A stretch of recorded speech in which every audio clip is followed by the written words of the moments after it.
Assalamualaikum, selamat malam dan selamat datang ke Six Sense Channel. Seperti biasa, malam Selasa kita akan sajikan kisah-kisah seram untuk anda semua. Jadi, jangan lupa subscribe, like dan share. Jangan lupa tekan button loceng untuk korang dapat update video kita orang yang terbaru. Stay tune. Stay tune.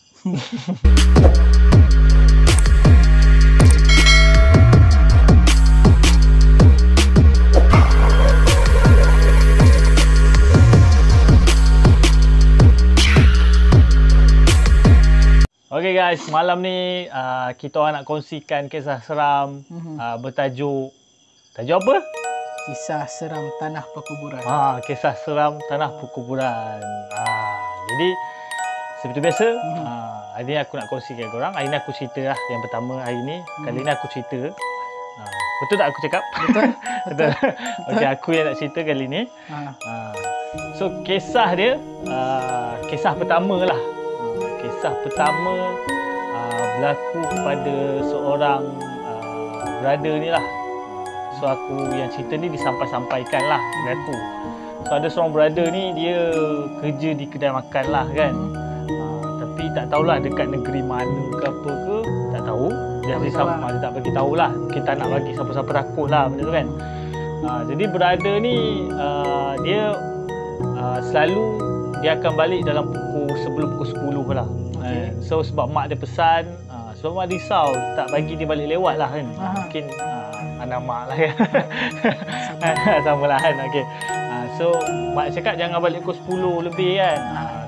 Tak baik kan. Walaupun rumah dia dengan tempat kedai dia tu 15 minit saja kan.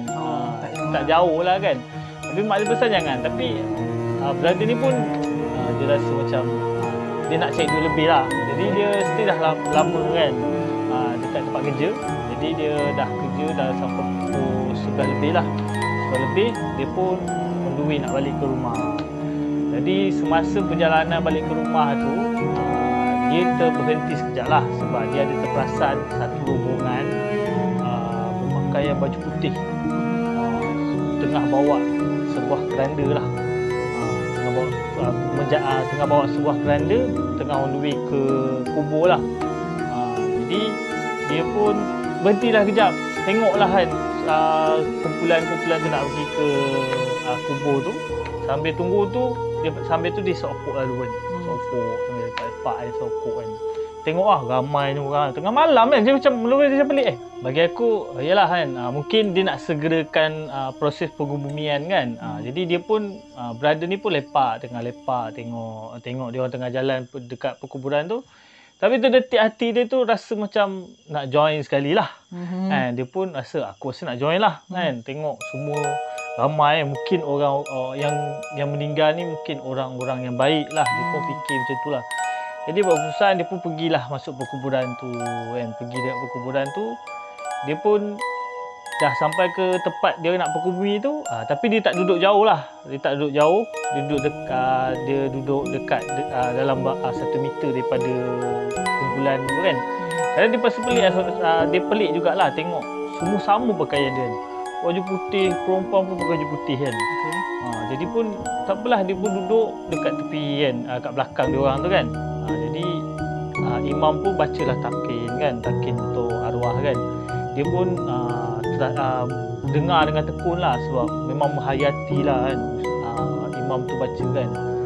Dia lepas baca tu dia dah dengar talqin tu. Lepas tu imam tu terus baca doa. Setelah baca doa lepas untuk jenazah kan, baca doa. Bacalah doa, memang sangat-sangat merdu lah bila dia dengar tu kan. Lepas tu pun dengar, memang merdu lah dengar kan. Lepas tu dia pun tadah tangan sekali, tadah dia dengar tekun kan. Dia dah tadah. Lepas tu imam tu pun suruh aminkan lah kan. Dia tu dah tamatkan doa tu, dia amin. Dia pun aminkan lah macam ni kan. Lepas dia amin tu, dah letak tangan macam tu, dia tengok buka mata, tengok tu hilang. Tak ada orang pun dekat situ. Dia macam, dia terkejut lah kan. Waktu tu pun terkejut, dia macam terus bangun lah. Bangun, dia tengok tak ada orang. Dia pun terus lari pergi ke motor dia kan.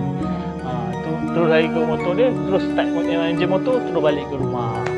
Lepas tu lah bila sampai ke rumah dia bagi tahulah dia ternampak kejadian tu. And then mak dia cakap, itulah kau, orang suruh jangan balik lewat, kau balik lewat juga.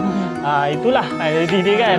Sebab tu mak dia tak bagi. Ada sebab punya mak dia bagi tahu kan kenapa tak boleh balik lewat sebelum pukul 10. Mungkin benda-benda tu ada berlaku lah kan. So orang tua cakap jangan balik lewat, jangan balik lewat. Itulah kisah dia.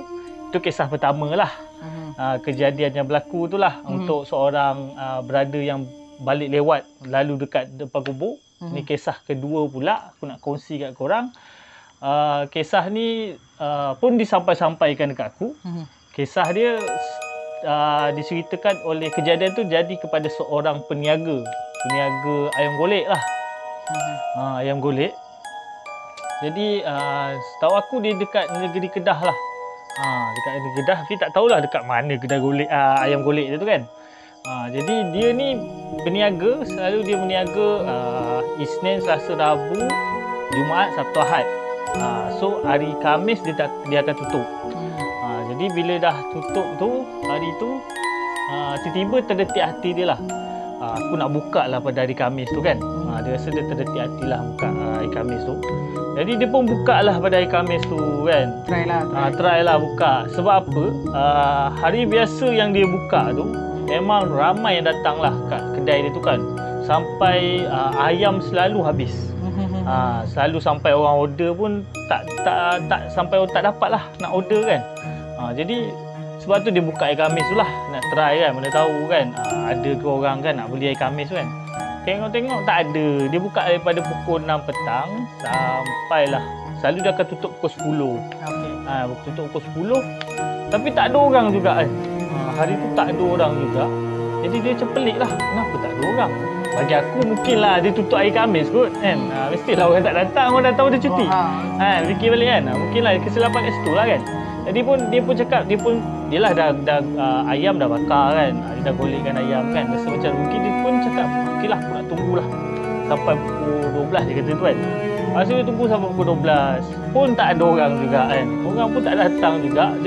Dia pun rasa macam nak balik ke tak nak balik kan. Dia macam salah tu lah. Dia pun itulah fikir kan. Fikir nak balik. Tapi tak apa, dia pun buat keputusan untuk stay jugalah dekat situ kan.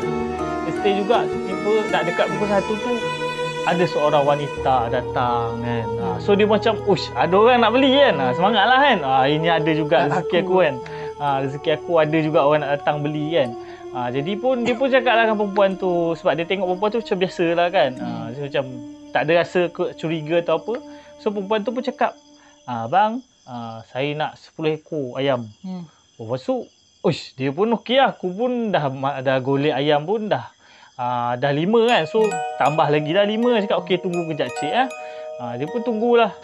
Dah tunggu dah siap perempuan tu dah tunggu. Lepas tu dah siap pula dia punya makan ayam golek tu.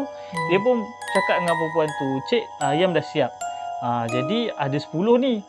Cik tengok macam jalan kaki kan.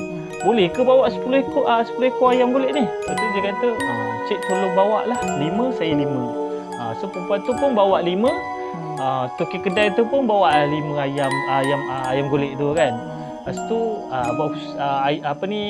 toki tu apa lagi siap-siap lah ambil barang keperluan dekat dalam kedai tu. Dia pun ikut lah, teman lah cik tu pergi kan. Jadi cik tu pun bawa cakap, saya rumah saya dekat je dekat situ kan. Dia kata kan, cik tu pun tunjuklah bawa kan. Bawa pergi dekat rumah dia kan. Orang toki tu pun ikut. Lepas tu dia macam hairan lah. Tengok jalan ni macam pergi ke tempat yang macam menyeramkan lah. Maksudnya dia tahulah ni tempat nak pergi kubur kan. Dia pun tengok. Lepas tu dia pandang ada signboard perkuburan kan. Dia pun macam, ya betul orang ni duduk kat sini kan.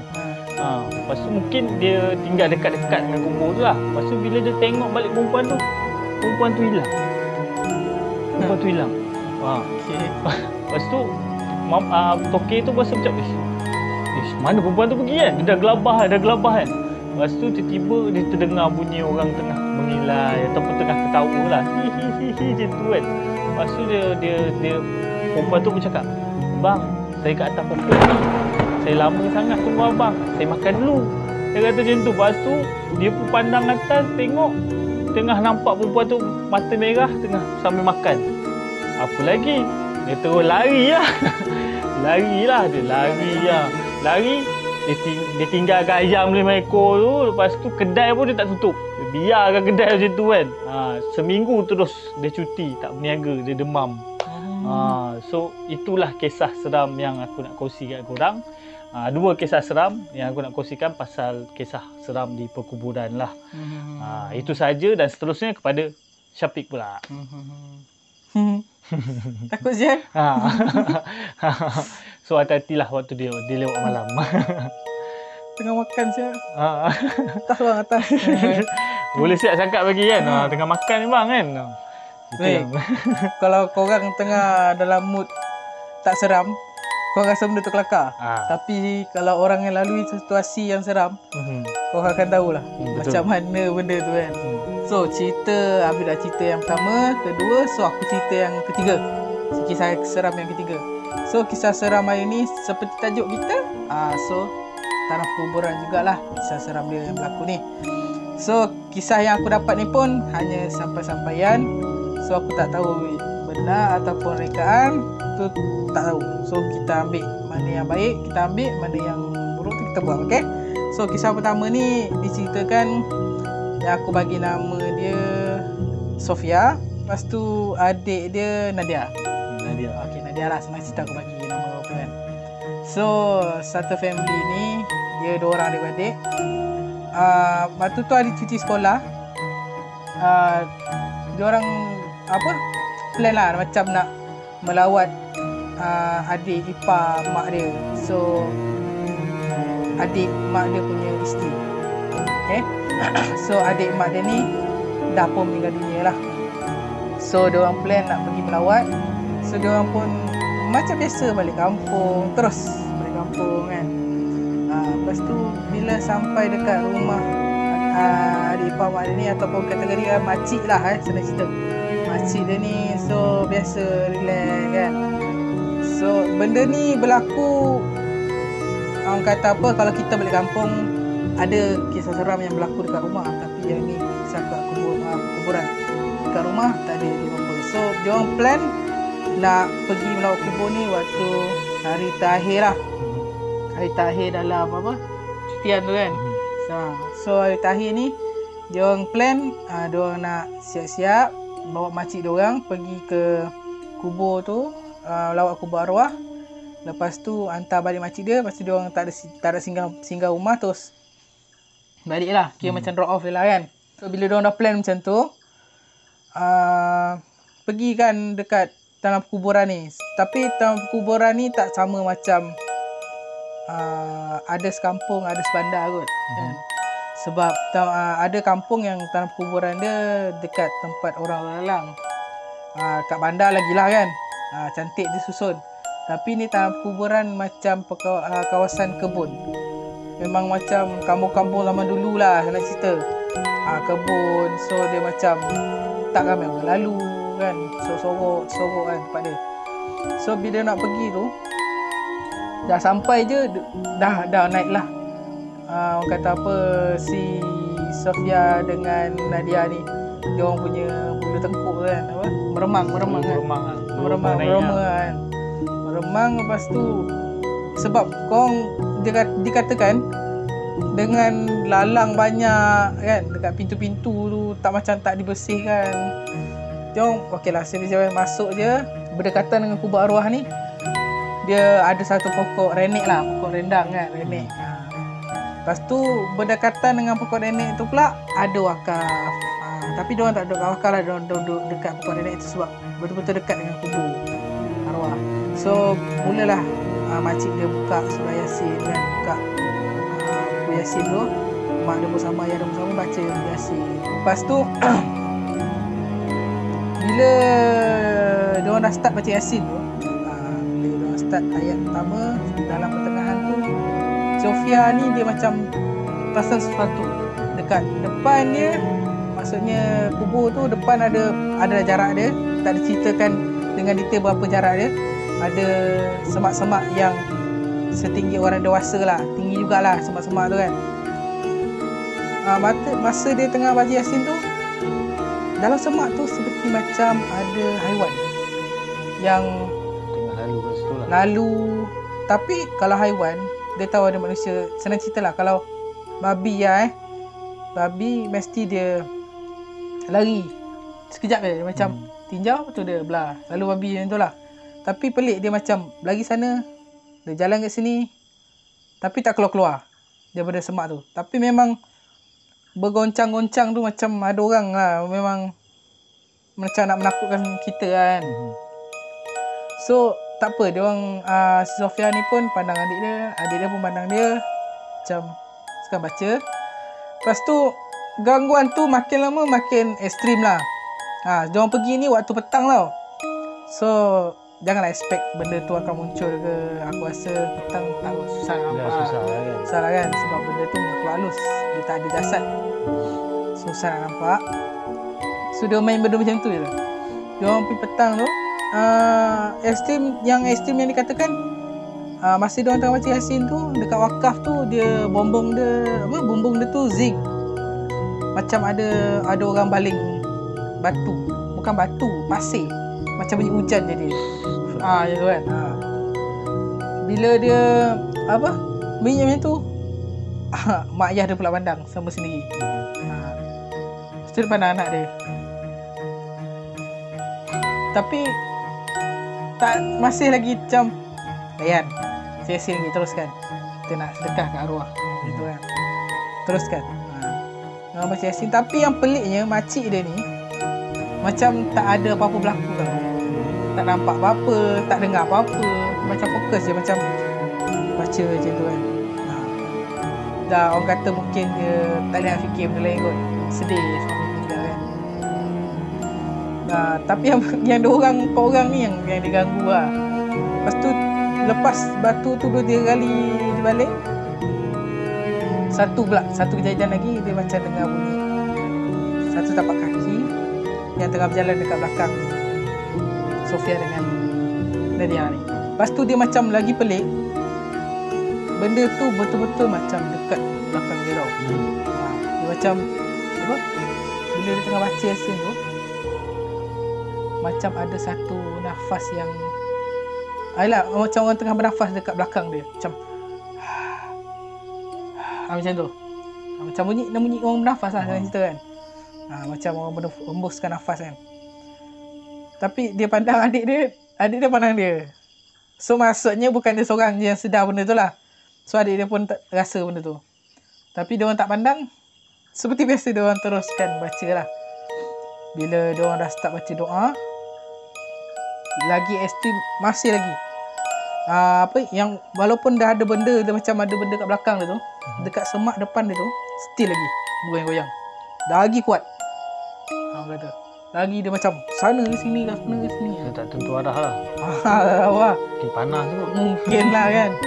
Mungkin dia nak ganggu tu kan. Buat benda baik ni selalunya akan ada gangguan. Standard kan. Lepas tu bila dia habis dia baca doa, diorang terus cepat-cepat ajak makcik diorang kereta balik hantar. So bila dia hantar makcik dia tu, terus balik. Sampai dalam satu perjalanan, pertengahan perjalanan nak sampai ke rumah dia ni, mak dia buka cerita. Mak nak tanya ni, tadi korang ada dengar apa-apa tak? Lepas tu si Sofia dengan dia pun ceritalah itu ini kan. Lepas tu dia ayah dia pun cakap, betul lah tu apa yang korang dengar tu, apa yang korang nampak tu, betul lah tu dia. Sebab ayah pun nampak kan. So si Sofia ni katanya bapak dia ni memang ada deria yang ke-6 sisen lah. Dia memang ada deria yang ke-6 ni. So tapi dia tak ekstrim. Kadang-kadang boleh, kadang-kadang tak kan. Dia tak ekstrim ni. Bapak dia cakap yang belakang Sofia tadi tu, yang datang bernafas tadi tu, benda tu energi dia nampak macam baik. So mungkin bila arwah ni dikatakan orang-orang yang baik, so tak ada penambahan. Mungkin bila kan hamba Allah mendoakan hamba Allah, tak salah. Islam sama Islam doakan, tak ada masalah. So mungkin niat dia nak sedekah kan untuk arwah kan. Okay. Lepas tu yang dia kata dalam semak tu ayah dia kata mungkin tu yang jahat punya. So yang kafir ke kan. Dia macam bukan jin, bukan Islam lah. dia macam nak ganggu lah kan. Supaya dia orang belah di situ kan. Itu lah. So macam ayah dia pun tak dapat nak pastikan yang tu baik ke, yang tu ataupun saja nak kacau ke, ayah dia tak tahu. Lepas tu mak dia cakap sebaik abang tak lari ni. Kalau abang lagi, saya lagi, dia kata. Saya tahan baca Yasin tu sebab abang, dia kata. So dekat situ korang bayangkan lah, yelah, tanah perkuburan pun dikata Nabi kita pernah cakap tu pun tempat kediaman jin, kan. So dekat situlah tempat diorang duduk. So kisah seram yang ni mungkin tak ekstrim, tapi kita boleh jadikan dia satu kisah yang pengajaran dan kisah yang seram yang orang lain mungkin pernah alami. Kalau korang pernah alami, boleh DM aku ataupun Habib, ataupun komen dekat Sisai punya channel. Letak IG, kita orang boleh terus DM tanya kisah tu. So senang kan. Betul. Itu saja kisah aku yang aku boleh cerita kat korang yang aku dapat. So nanti kita kata apa? Next video kita akan teruskan lagi kisah seram. Betul. Kita memang tetap kisah seram ni memang tetap. InsyaAllah jumpa korang semua minggu depan. Thanks for watching dan jangan lupa like and share and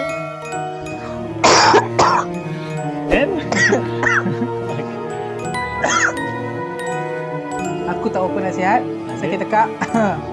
So jangan lupa tekan button loceng untuk korang dapat edit video kita yang terbaru. So see you next video. Bye bye.